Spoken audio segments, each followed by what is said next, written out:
د تاریخ اتلان څوارلسمه برخه.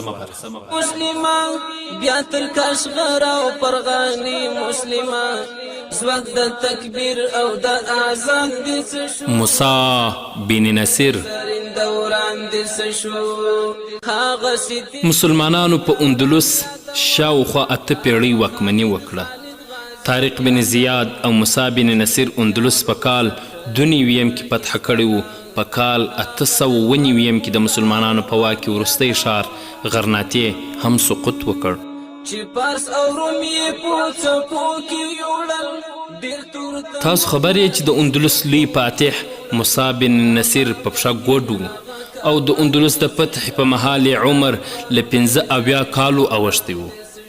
په ګوډه پښه او په دې لوی عمر به یې له دښمنانو سره جګړه کوله. بیا تر کاشغر او پرغانی مسلمان زوږ د تکبیر او د اذان د شو ها پرنی زرین دوران د شو یا تاریخی اندلس تا توایم د نیل وادي او افریقا توایم درځه خابل